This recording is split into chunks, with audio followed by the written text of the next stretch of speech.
Hello friends, welcome to our YouTube channel Balmaitrin. Hello, आज आपण पाहणार आहोत क्लास 4ची युनिट 6 मधली पोएम अँड ॲक्शन राईम. मग या पोएममध्ये आपल्याला काय बरं शिकायला मिळणार आहे, तर आपल्याला काही नवीन ॲक्शन वर्ड्स यामध्ये शिकायला मिळणार आहेत.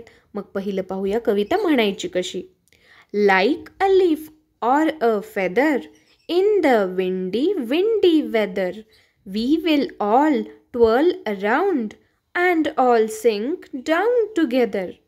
Like a bird or a flower getting soaked in a shower, we will all sway about and all dance together. म्हणजे काय बरं? आता आपण एक एक शब्दाचा अर्थ इथे व्यवस्थित पाहूया. Okay. Like a leaf. Leaf म्हणजे काय? लीफ म्हणजे पान. पहा इथे दिलेलं आहे. लीफ म्हणजे पान.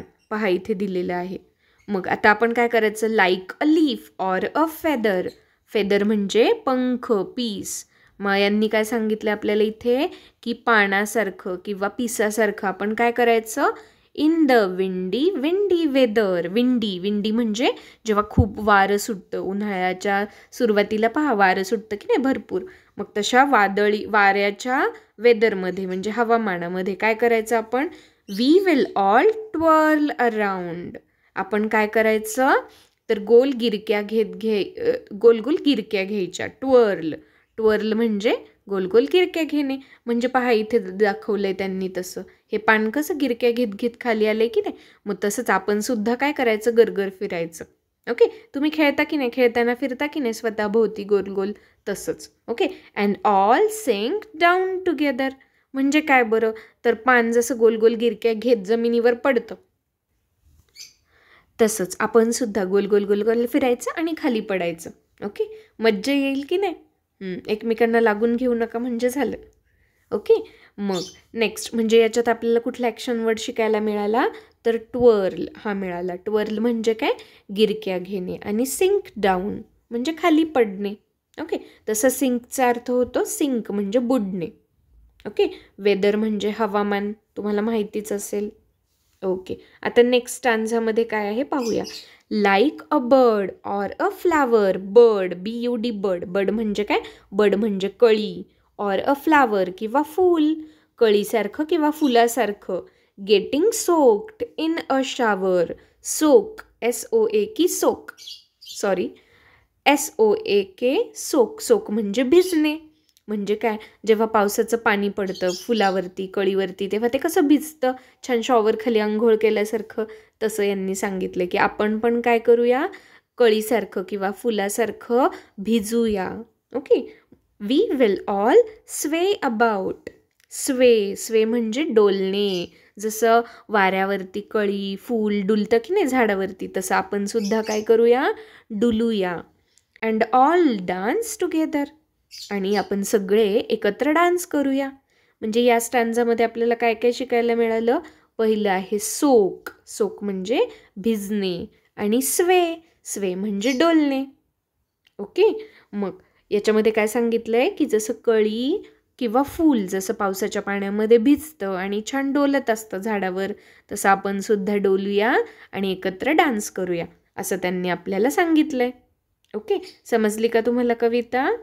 Okay, very nice. आता काय करा, हे स्पेलिंग्स लिहून घ्या आणि छान पाठ करा. तुम्हाला हे पुढे उपयोगी येतीलच. नेक्स्ट आता आपण पाहूया काय दिलंय ते. Find other things you might like to imitate. Imitate म्हणजे नक्कल करणे किंवा कॉपी करणं. तुम्हाला काय कॉपी करायला किंवा ॲक्टिंग करायला कशाची आवडते? मग त्यांनी आपल्याला दिलं आहे. Then present the actions and the related English words in the class. म्हणजे त्यांनी आपल्याला एक एक्झाम्पल दिलं आहे. Swim around like a fish. म्हणजे इथे आजूबाजूला स्विम करा माशासारखं. आता मला सांगा, माशासारखं स्विम कसं करतो आपण? ॲक्टिंग करतो की नाही असे हात बाजूला घेऊन. मग तसंच आपल्याला सांगितलं की तुम्ही पण काही एक्झाम्पल सांगा. मग तुम्हाला आठवतात आहे का की जसं आपण माशासारखं पोहतो तसं अजून काय बरं करतो? कुणाला आठवत आहे का? सांगा. बरोबर. काय करतो? Fly like bird. बरोबर. पक्षासारखं आपण उडायची ॲक्टिंग करतो. अजून काय बरं करतो? बरोबर. रन लाईक हॉर्स, घोड्यासारखं उडी मारायची ॲक्टिंग करतो आपण. अजून कुणाला काय आठवतंय का? आठवत असेल तर ते लिहायचं आणि टीचरला दाखवायचं क्लासमध्ये. ओके. नेक्स्ट ॲक्टिव्हिटी काय दिली आहे?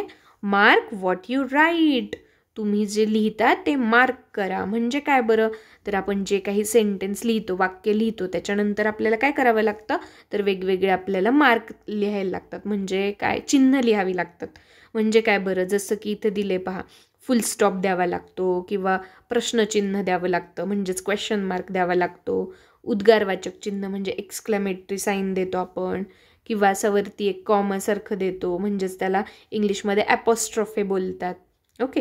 मग त्यांनी काय सांगितलं आहे की तुमच्या बुकमध्ये अजून कुठे कुठे तुम्हाला हे दिसतात ते चिन्ह, ते शोधा आणि तशी 5-5 वाक्य प्रत्येकाची लिहून काढा. मी इथे तुम्हाला एक्झाम्पलसाठी तुमचा जो गोल्डन फिशचा जो लेसन आहे किंवा गार्डनचा लेसन आहे ते तुम्हाला इथे मी दाखवते अटॅच करून. पहा, इथे मी हा गोल्डन फिशवाला लेसन घेतला आहे. त्याच्यामध्ये आपण पाहूया वेगवेगळे एक्झाम्पल. जसं की हे फर्स्ट आहे फुल स्टॉपचं example. Malhar was a fisherman. पहा बरं, इथे फिशरमॅन नंतर काय केलं आहे? फुल स्टॉप दिलेला आहे, बरोबर. म्हणजे हे झालं एक example. Next example, he lived with his wife in a little hut near the sea. मग हे सीच्या नंतर सुद्धा फुल स्टॉप दिला आहे. हे झालं दुसरं example. Okay. Next, he went down to the sea every day to catch fish. मग आता फिश नंतर परत फुल स्टॉप आहे, म्हणजे हे झालं तिसरं एक्झाम्पल. असे तुम्ही हे खूप सारे सेंटेन्स फुल स्टॉपवाले अवेलेबल आहेत, ते सगळे फुल स्टॉपसाठी लिहू शकता. दुसरं काय होतं? Question mark. क्वेश्चन मार्क म्हणजे प्रश्नचिन्हवालं. पाहूया याच्यात आहे का. मग पहा बरं, इथं प्रश्नचिन्ह दिले शेवटच्या लाईनला. What is your wish. तुझी इच्छा काय आहे? मग हे आपण लिहिणार क्वेश्चन मार्कमध्ये. ओके, प्रश्नचिन्हामध्ये. पुढे अजून इथे अजून एक आहे पहा, why did you let the fish go. Go नंतर पुन्हा प्रश्नचिन्ह आलं. मग हे असं क्वेश्चन मार्कवालं म्हणजेच प्रश्नचिन्हावालं तुम्ही त्या प्रश्नचिन्हाच्या लिस्टमध्ये लिहायचं. ओके. नेक्स्ट अजून काय होतं? उद्गारवाचक चिन्ह. मग पहा इथे फुलिश मॅन. फुलिश मॅन नंतर उद्गारवाचक चिन्ह आहे. मग तुम्ही हे उद्गारवाचक चिन्हामध्ये लिहू शकता. किंवा नेक्स्ट शोधूया आपण. हा पहा, व्हिजिट टू अ गार्डनवाला लेसनचं मी एक पेज घेतलं आहे. याच्यामध्ये शोधूया आपण. आता पहा इथे question mark. Where shall we go first. म्हणजे हा एक प्रश्न विचारला आहे, याच्यामध्ये क्वेश्चन मार्क आलं आहे. मग हे तुम्ही त्या लिस्टमध्ये टाकायचं. Where shall we go first म्हणजे आपण आधी कुठे जायचं असा त्याचा अर्थ होतो. नेक्स्ट उद्गारवाचक चिन्ह पण मी तुम्हाला सांगितलं होतं बघा. मग इथे आहे बघा, टू द लेक बोटिंग. मग लेक आणि बोटिंग नंतर उद्गारवाचक चिन्ह म्हणजे काय? एक्सक्लेमेटरी मार्क दिलेला आहे. ओके. मग आणखी एक पहा इथेच दिले, what a long list. What a long list नंतर पुन्हा उद्गारवाचक चिन्ह म्हणजेच एक्सक्लेमेटरी मार्क दिले. मग हे तुम्ही त्या लिस्टमध्ये ॲड करायचं. ओके. आणखी एक होतं पहा, ॲपॉस्ट्रॉफे म्हणजे वरती असा कॉमा दिलेला असतो छोटासा. मग त्याचं एक्झाम्पल बघा इथे आहे, see there is a map of the garden here. There नंतर वरती ॲपॉस्ट्रॉफे दिलाय. मग ह्या ॲपॉस्ट्रॉफेच्या लिस्टमध्ये तुम्ही असं वाक्य ॲड करायचं. समजलं का? ओके. असे वाक्यांची लिस्ट बनवा तिथे जे दिलेत 5-5 एक्झाम्पल लिहायला त्याच्यामध्ये.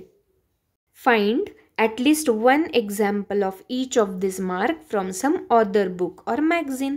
मग त्यांनी सांगितले की आता काय करा, हे तुमच्या बुकमधलं झालं. आता दुसऱ्या कुठल्या तरी बुकमधून तुम्ही सेम अशा चिन्हांचे एक एक एक्झाम्पल लिहून तिथे टीचरला दाखवायचे. Next, can you think of one more example of each on your own, add to it your list. मग आता त्यांनी काय सांगितलं, हे तर झालं दुसऱ्या बुकमधलं. आता तुमच्या मनाने तुम्हाला काय आठवत असेल तर ते सुद्धा त्याच्यामध्ये लिहा. ओके. मग पाहूया कुणाकुणाला आठवतं येते. Bye. If you like it, then like it. If you love it, then subscribe it. And don't forget to click on the bell icon. Thank you for watching.